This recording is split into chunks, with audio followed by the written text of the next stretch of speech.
puis ensuite nous écouterons les collègues. Et vous leur répondrez évidemment. Merci à vous. Merci beaucoup, Madame la Présidente, Mesdames et Messieurs les députés.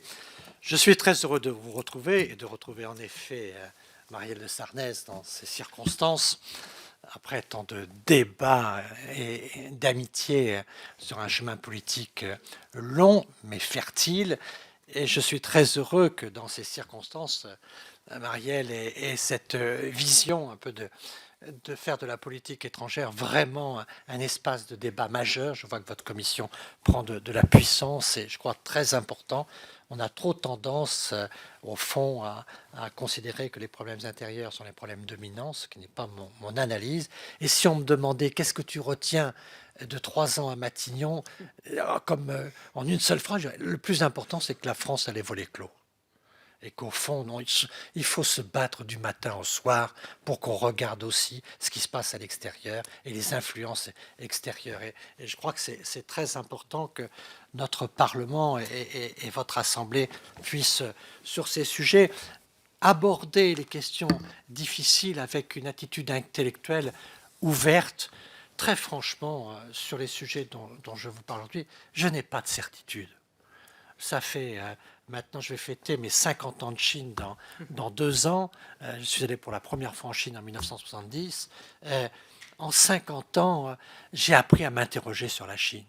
Mais je ne peux pas prétendre que je suis sûr de comprendre. Je suis un observateur attentif, mais je suis très prudent sur les analyses qu'on peut avoir. Et je crois que sur ces sujets, c'est ensemble, en débattant, en nous interrogeant, en remettant en cause un certain nombre de choses, qu'on peut définir une approche qui nous est utile. Parce que je vois tellement de raccourcis pour un pays. Quand j'ai le sentiment d'avoir saisi une vérité, je m'aperçois tout de suite que la vérité contraire existe. Ah oui, mais ce n'est pas étonnant parce que là-bas, la vérité est plurielle.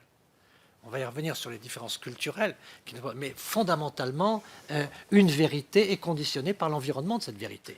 Et donc, on joue, on bouge avec la vérité. Donc, on a des sujets qui sont des sujets passionnants, avec des dimensions objectives, mais aussi beaucoup de dimensions culturelles.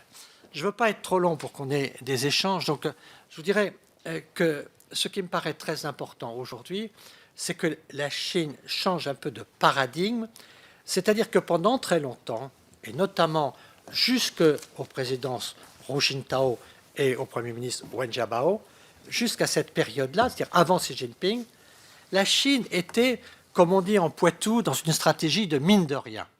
Mine de rien. J'avance sans déranger. J'avance doucement dans mes intérêts et je progresse sans avoir une attitude qui soit une attitude de revendication. Cette stratégie, ça s'appelait l'émergence pacifique de la Chine. Et donc, ils avançaient sans parler de leur performance. Et d'ailleurs, les Chinois ont toujours une bonne aptitude. Quand ils veulent être forts, ils parlent du PIB total, deuxième PIB du monde. Quand ils veulent être faibles, ils parlent du PIB par habitant. Et là, ils sont parmi les pays émergents. Et donc là, ils ont une attitude plus mine de rien pour avancer.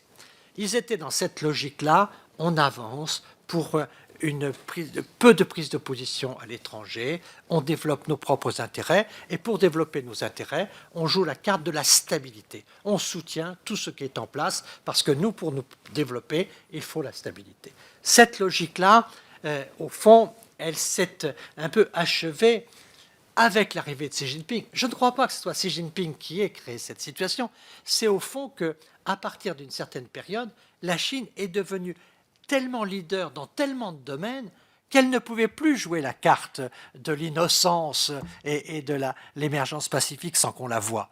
Au fond, très vite, on s'est aperçu qu'ils étaient les premiers dans la production, souvent, y compris agricole. Ils étaient les premiers pour l'aspirine, ils sont les premiers pour les raquettes de tennis, ils sont les premiers dans un grand nombre de technologies, ils sont les premiers dans les sextoys, ils sont les premiers partout. Il y a un moment, on ne pouvait plus le cacher. Vous ne pouvez plus cacher, vous faites les Jeux Olympiques, vous faites une cérémonie extraordinaire, vous faites l'exposition universelle de Shanghai, vous faites ça. Donc il y a un moment où le monde entier voit bien qu'il y a un pays qui est en train de devenir dominant. Et dans cette situation-là, il y a un changement, et le changement, il se fait avec Xi Jinping, c'est la stratégie de l'émergence à la stratégie du leadership. Et donc maintenant, on n'a plus un chef chinois qui, comme dans le passé, et notamment dans la tradition des Confucius, des Lao Tzu et de tous les grands penseurs chinois, Han Feizi notamment, qui disent, au fond, dans la stratégie chinoise, le chef n'agit pas. Le chef est un chef d'orchestre. Le chef n'est pas celui qu'on met en avant. Le chef, c'est celui qui fait faire, ce n'est pas celui qui fait. D'ailleurs, quand vous recevez une délégation, la personnalité la plus importante n'est pas forcément celle qui vous serre la main tout de suite. Ce n'est pas le premier qui vous est présenté. Le chef, il est dans le groupe, il pilote le groupe, mais il est dans le groupe. Et là, il passe dans une autre ère en ce moment, qui est l'ère du leadership. Et là, il commence à se dire, on ne peut pas être la deuxième puissance du monde qui est en train de devenir la première. Et dans ce contexte-là, il y a une situation de leadership qui s'installe dans le pays, pour la stratégie du pays, et qui est incarnée par un Xi Jinping qui prend une position de leader mondial. Pour la première fois, on a un président chinois qui, s'il descend dans la rue à Paris, à San Francisco, à Bangalore, va être reconnu par les gens. Avant, personne ne reconnaissait Hu Jintao ou Yang Zemin. Là, maintenant, le leader chinois est un leader mondial comme les autres leaders. Et même pour la première fois, dans des conflits, on voit le président chinois aller à la fois en Arabie Saoudite et en Iran dans le même voyage. Avant, le Chinois faisait attention de ne pas être présent dans des conflits chauds pour garder une position de réserve, de stabilité. Donc ça, c'est le premier point qui est un point, je crois, très important à bien saisir, c'est de voir que, certes, Xi Jinping a aujourd'hui une marque personnelle très puissante, mais il est quand même l'homme qui correspond à une stratégie. La stratégie est celle maintenant de jouer une carte forte de leadership, non pas forcément d'être le pays leader, mais d'être l'un des pays leaders et d'assumer les responsabilités. On défend les droits, mais on va aussi assumer les responsabilités. Et donc, ça, c'est, je dirais, le point clé de qu'est-ce qui se passe en ce moment. C'est un changement qui va au-delà de la personne de Xi Jinping. Deuxième point très important, les Chinois, ils ont un avantage sur tous les autres, de mon point de vue, c'est que globalement, ils sont prévisibles.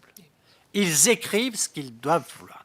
Si vous lisez les textes du Parti communiste, si vous lisez, vous avez noir sur blanc ce qui est fait. J'ai des textes sur la route de la soie 10 ans, 15 ans avant que le projet soit lancé. Ils en ont discuté, ils ont un Parti communiste de 90 millions d'habitants, de personnes, de membres, et qui tout ça est agité par de nombreuses réflexions et beaucoup d'écrits.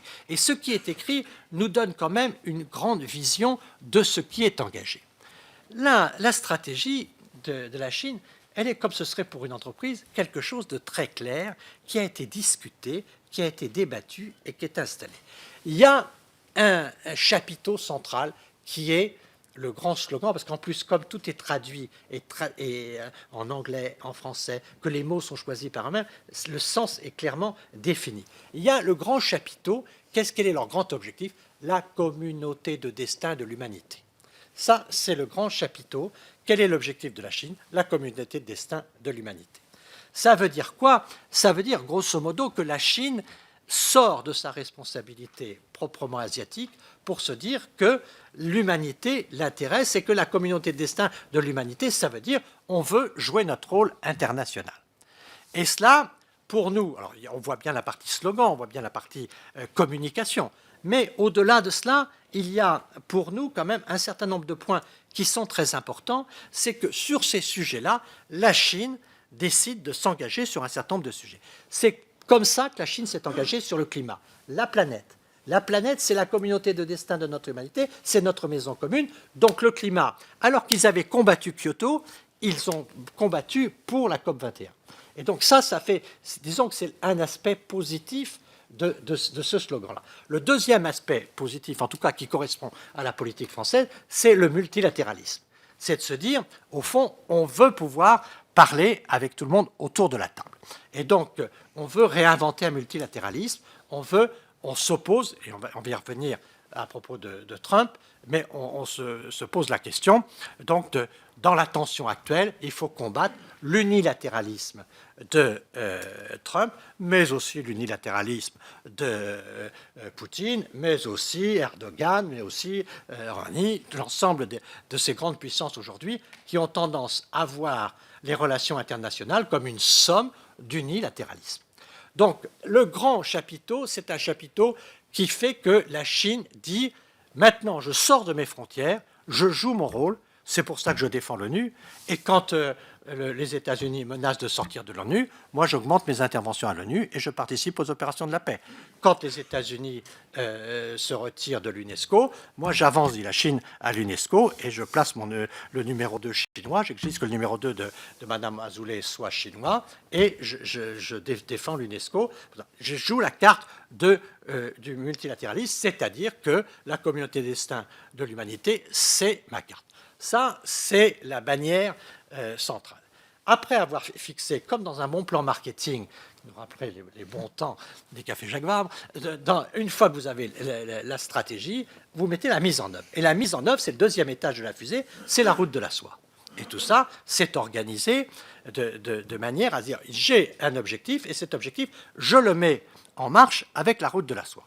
Tout ça, ayant été fait de nombreuses années, on voit combien nos démocraties, chers amis, doivent réfléchir sur la capacité en politique de penser le moyen terme et de penser le long terme. Je ne fais pas de propagande pour la Chine, évidemment. Je n'apprécie pas un certain nombre d'options politiques de la Chine, évidemment. Je dois dire quand même que je suis impressionné sur la gestion du temps dans la politique. Et quand vous relisez aujourd'hui le 12e ou le 13e plan chinois, vous voyez des textes qui sont des textes modernes, vous voyez qu'il y a une capacité à penser l'avenir. Quand je vois que dans notre pays, on n'a pratiquement plus de commissariat au plan, on n'a plus de data, on n'a plus de moyen terme, je me dis, attention, soyons vigilants, parce que les démocraties, à force d'être dévorées par le court terme, on se laisse posséder par des stratégies qui sont des stratégies pensées, réfléchies. 1, la planète. 2, la route de la soie, c'est le moyen mis en œuvre. La route de la soie, c'est un grand plan Marshall. Xi Jinping, avec le sens de l'humour qu'on pourrait lui reconnaître, dit le plan Marshall, ça n'a rien à voir avec la route de la soie, parce que derrière le plan Marshall, il y avait des arrière-pensées. Bon, et donc ce qui fait qu'il n'y a rien à voir avec la route de la soie. Mais sur la route de la soie, grosso modo, la route de la soie, c'est d'abord une stratégie de leadership en Chine, donc une stratégie chinoise, l'internationalisation de la monnaie, c'est aussi naturellement les surcapacités de production, écouler les surcapacités de production industrielle, et c'est de donner des marchés aux très grandes entreprises chinoises, parce que tout ce développement de la Chine qui s'est fait, notamment au cours de ces 40 dernières années, dans la période réforme et ouverture, tout ceci a donné l'existence de grands groupes et de grandes entreprises qui aujourd'hui ont besoin de marchés pour pouvoir survivre dans leur dimension. Et donc, il y a là, avec la route de la soie, la possibilité de nourrir ces grandes entreprises chinoises. Donc ça, il ne faut pas se faire d'illusions sur ce sujet. Mais néanmoins, c'est aussi une force d'investissement de 1 000 milliards avec des outils financiers qui sont des outils très important qu'il ne faut pas sous-estimer. La banque d'infrastructure qui est de la route de la soie, qui est une banque pour laquelle il y a plus de 80 membres maintenant qui ont demandé à en faire partie, et on voit des gens comme Trudeau et le Canada qui a demandé à participer au board de la banque, l'AIB, ce qui n'était pas si évident que ça, qu'ils étaient sur la route de la soie traditionnelle. Mais maintenant, par la fonte des glaces au nord, ils espèrent bien être dans la route du nord. Et donc, on voit que, alors que les Américains ont conseillé à l'ensemble de leurs partenaires de ne pas participer à cette infrastructure, nous y avons tous participé, et la France, d'ailleurs, avec un vote du Parlement, y a participé pour être membre actif de cette banque, dont certains pensent qu'elle peut être un concurrent de la Banque mondiale, que c'est un outil financier qui est un outil naturellement très important, même si le board est ouvert aux uns et aux autres, et même si nous avons pu mettre dans les statuts de cette banque des préoccupations françaises comme la dimension écologique de la route de la soie, et disons faire en sorte que les projets soient climato-compatibles et en accord avec la COP 21. Donc cette route de la soie, elle est un outil très, très puissant, et elle a créé elle-même ces outils. Le Silk Road Fund, qui est un fonds qui est de plus de 55 milliards de dollars, là aussi investi, y compris dans du private equity, y compris dans un certain nombre de soutiens financiers à des entreprises, à des technologies. Donc tout ça est très important. C'est l'axe terrien, il y a l'axe maritime, qui aussi fait en sorte que la Chine veut protéger l'accès au marché et donc fait en sorte que se crée ses propres voies, et le tout en proposant un certain nombre de participations aux uns et aux autres. J'y reviendrai tout à l'heure sur cette route de la soie, est-ce qu'on peut en tirer. Ça, c'est le deuxième élément de la charpente stratégique. 1, la planète. 2, la route de la soie, le moyen. 3, la gouvernance. La gouvernance, c'est le socialisme à caractéristiques chinoises. Ça veut dire qu'ils n'évolueront pas comme les pays occidentaux. Beaucoup de gens ont cru que le libre marché, que l'ouverture de la Chine allait conduire à une assimilation au monde occidental. Il est clair que la Chine a choisi une autre voie. Alors, c'est quoi les caractéristiques chinoises? C'est surtout le parti unique. Au fond, c'est le leadership du parti. Et c'est ça qui est un élément stratégique. Le parti, c'est l'administration. Et donc, le patron du parti, c'est le préfet. Ils sont organisés. L'école du parti, c'est l'ENA. Grosso modo, le parti, c'est le lieu de l'organisation. Et c'est une organisation extrêmement puissante, extrêmement forte. Et Xi Jinping, naturellement, fait pour l'exercice de son pouvoir une pression très très forte sur le parti avec la corruption pour naturellement faire en sorte que le parti fonctionne comme il souhaite qu'il fonctionne, avec cette pression de la lutte contre la corruption où il pèse sur les uns et les autres pour que les choses aillent dans la direction qui souhaite être la sienne. Donc ça, c'est un élément très important de bien mesurer que le système chinois restera ce qu'il est, fonctionne comme il est, et que là, il fonctionne avec, je dirais quand même, un assez haut niveau de qualité. Le parti politique est quand même géré par une forme d'élite politique où, grosso modo, il y a quand même des gens d'une grande qualité qu'il ne faut pas, là aussi, sous-estimer. Ça, ce sont les 3 piliers. Le 4e pilier, c'est une diplomatie qui est la diplomatie de plus en plus ouverte et qui est une diplomatie marquée par la culture, pour des avancées culturelles très très fortes. On fait du Nouvel An chinois une fête mondiale maintenant. Le Nouvel An chinois est une fête en France comme elle est une fête ailleurs. On fait en sorte qu'avec les instituts Confucius, avec ce qu'on appelle la diplomatie des forums, il y ait beaucoup de prosélytisme, non pas pour exporter le système, mais dit-on, mais pour pouvoir favoriser les échanges et l'affirmation d'une civilisation chinoise qui ne demande pas à dominer les autres, mais qui demande à être respectée. C'est le discours officiel. Tout ça pour vous donner cette plateforme qui est une plateforme stratégique. Si on n'a pas ça en tête, on ne comprend pas comment la Chine peut manœuvrer. Alors, dans ce contexte-là, comment voyons-nous, et notamment dans la situation internationale, notre propre problématique française? D'abord, la question majeure pour les Chinois, c'est la question américaine, évidemment. Ils sont hyper inquiets de la situation avec les États-Unis. Il y a là une grande inquiétude de la société civile chinoise sur le fait que la croissance peut ralentir et que tout le monde est convaincu que c'est autour de 6%, 7% que la croissance chinoise est nécessaire pour pouvoir équilibrer le pays et éviter des difficultés majeures. Donc il y a une grande inquiétude sur est-ce que l'attitude de Trump ne va pas casser la croissance mondiale et donc casser la croissance chinoise. Donc ça, c'est une préoccupation en profondeur. Les états-majors en parlent peu, mais globalement, on sent bien dans la société que c'est ce qui est aujourd'hui le plus important. Ils ont donc décidé de lancer une offensive assez puissante pour essayer de trouver des alliés et de faire en sorte que ces alliés puissent aider Trump à comprendre comment les choses pourraient évoluer de manière plus favorable, notamment en développant un multilatéralisme rénové. Le premier allié que trouve la Chine, c'est naturellement la Russie.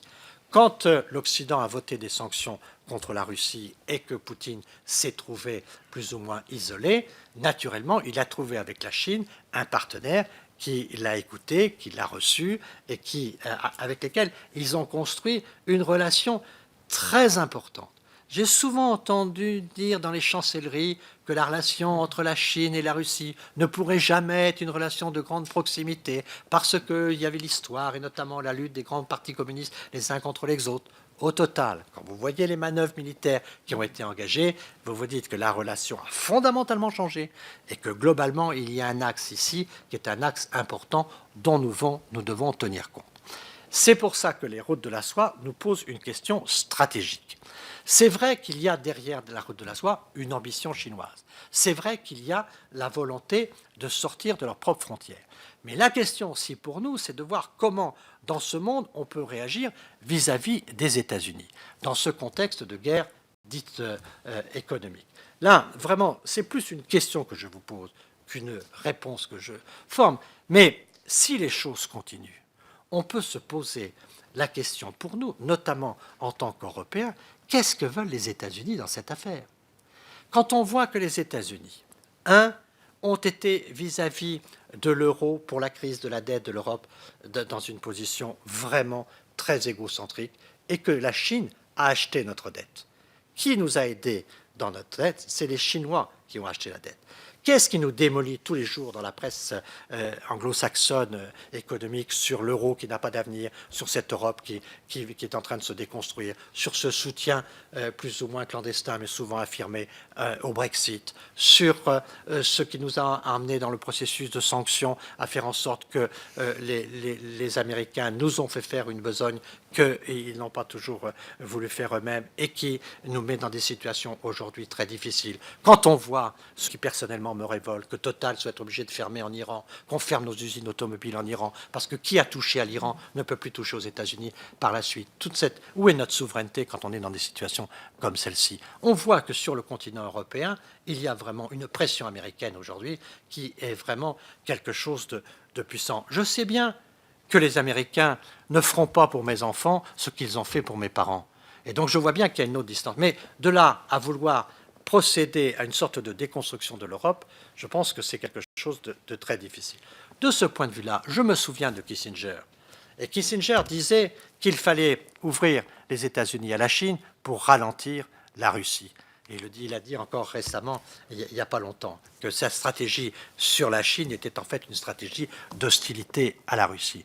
Je me demande si nous, aujourd'hui, en Europe, nous n'avons pas, avec l'Asie, une stratégie aussi pour équilibrer les difficultés avec l'Atlantique. Parce que si on laisse les choses aller comme ça, je ne vois pas de bonnes nouvelles venir de l'Atlantique aujourd'hui. Et dans ce contexte-là, est-ce qu'il n'y a pas pour nous aussi des équilibres qui sont à travailler? Il va de soi que nous ne pouvons pas avoir une relation avec la Russie ou avec la Chine comme nous avons eu avec les États-Unis. Nous ne sommes pas ni dans le système de valeurs, ni dans le système de l'histoire, mais dans les rapports de force aujourd'hui, nous ne pouvons pas rester sans une recherche d'équilibre. Et c'est pour ça que derrière la route de la soie, il y a une idée quand même qui est très importante, qui est l'idée d'Eurasie. Et cette idée d'Eurasie, elle est quand même, je pense, à creuser pour nous. D'abord parce qu'elle peut peut-être nous permettre de rationaliser la question de la sécurité dans l'Europe de l'Est et peut-être d'apaiser nos frontières et d'apaiser la tension avec la Russie. Et qu'il y a peut-être là, avec la Russie, la Chine, la France et l'Allemagne naturellement, un G4 qui pourrait être structurant de ce qu'est aujourd'hui l'Eurasie. J'ajoute que, comme le disait la présidente tout à l'heure, il y a en Chine aujourd'hui des stratégies africaines que nous ne sommes pas toujours prêts à accepter et que nous pourrions avoir une relation avec la Chine en ce qui concerne l'Afrique de manière à tempérer la Chine et à équilibrer les intérêts africains et les intérêts européens. Et cette alliance Eurafrique, Eurasie est peut-être une géopolitique pour nous qui pourrait être importante et intéressante. Je pense que ce qui nous est posé aujourd'hui dans ce monde bouleversé, dans ce monde très dangereux, où on voit une montée puissante de l'unilatéralisme, que ce soit celui de Poutine avec la Crimée, que ce soit celui de Trump, que ce soit celui d'Erdogan, que ce soit éventuellement celui de Roumanie, on est dans une situation aujourd'hui où on voit bien que le multilatéralisme qu'on est en train de célébrer aujourd'hui à l'ONU est quand même très artificiel. Et en tout cas, on ne voit pas aujourd'hui de réforme véritable possible du multilatéralisme. On ne voit pas la réforme de l'OMC, on ne voit pas la réforme du Conseil de sécurité des Nations Unies, on ne voit pas toutes ces réformes. Et pourtant, reconnaissons quand même, et c'est peut-être là où la France peut trouver des perspectives d'avenir de sa politique étrangère, revenant un peu à la stratégie qu'avait le général de Gaulle, c'est-à-dire de parler à tout le monde, mais de nous mettre dans une situation d'être acteurs pour la paix. Car dans ce contexte-là, on voit bien que nous sommes dans une situation extrêmement dangereuse où nos règles multilatérales ont quand même été des règles montées par l'Occident pour l'Occident. Et qu'aujourd'hui, le monde n'a rien à voir avec ce qui a été construit comme structure multilatérale. Et donc, quand on voit qu'on est incapable de réformer notre Conseil de sécurité, qu'on voit que l'Inde et quelques autres sont absents du Conseil de sécurité, on se dit quand même que nous avons à réfléchir à un certain nombre de choses. Moi, je crois qu'il sera possible aujourd'hui d'inventer un nouveau multilatéralisme, mais ça ne se fera pas sans la Chine, ça ne se fera pas sans ceux qui veulent bâtir des relations internationales rénovées qui ne tiennent compte un peu de la nouvelle donne. Et la nouvelle donne, ce sera évidemment l'émergence de l'Asie et l'émergence de la Chine. C'est donc ça, moi, que je voulais vous dire, parce que j'ai une conviction à ce jour. À ce jour, c'est quand même que les Chinois n'ont jamais eu dans leur histoire de moments belliqueux. Certes, ils savent se défendre, mais à chaque fois qu'ils ont fait la guerre, ils ont fait la guerre parce qu'ils étaient attaqués chez eux. Ils ont découvert l'Afrique avant nous. C'était au XIVe siècle, l'amiral Hay qui a fait un armada de 30 000 hommes qui découvrent l'Afrique. Avant nos grands découvreurs maritimes, ils ont découvert des terres qu'ils n'ont jamais colonisées. Ils sont allés et ils sont repartis. Et qu'aujourd'hui, même s'ils achètent un certain nombre de choses, ils ne sont pas dans une situation où ce qu'ils achètent se fait sans l'accord de ceux qui leur vendent. Et donc, il y a sans doute des améliorations à trouver, il y a des sujets qui doivent être vraiment difficiles à traiter, mais je pense vraiment qu'aujourd'hui, il nous faut inventer de nouvelles règles multilatérales. On ne réussira pas la paix du monde avec une logique brutale à la Trump. Et donc, il faut réorganiser le dialogue international. Et pour réorganiser ce dialogue, il faut pouvoir inventer de nouvelles règles, de nouvelles normes, ne pouvoir discuter, mais ne pas attendre que les Chinois nous les imposent un jour, que les pays émergents nous les imposeront un jour. Et dans cette règle-là, je crois qu'il faut penser à l'avenir de notre multilatéralisme. Donc, en résumé, pour conclure, pour ouvrir le débat, mais je suis devant une assemblée politique, donc je fais avec vous de la politique. Quelle est la grande ambition de la politique étrangère de la France? Qu'est-ce que nous voulons faire pour l'avenir? Et moi, je dis, la France, c'est un pays qui veut la paix, c'est un pays qui veut parler à tout le monde, mais pour parler à tout le monde, on a besoin que les règles soient acceptables par tout le monde. Et les règles ont besoin d'être discutées. Donc ce multilatéralisme, il est à réinventer. Ne soyons pas bloqués, essayons d'inventer un nouveau multilatéralisme. Voilà pourquoi je m'intéresse beaucoup à l'Asie, parce que ceci ne pourra pas se faire sans l'Asie. Je vous remercie de votre attention. Merci beaucoup, cher Jean-Pierre Raffarin. C'est très rare que les applaudissements soient déclenchés tout de suite après la première intervention de notre invité. En général, c'est à la fin de nos 2 heures de travail. Et donc, je rends hommage au Premier ministre et aux députés. Jean-Paul, à très bientôt. Non, nous savons que tu es requis ailleurs. Tu es tout à fait excusé. Je vais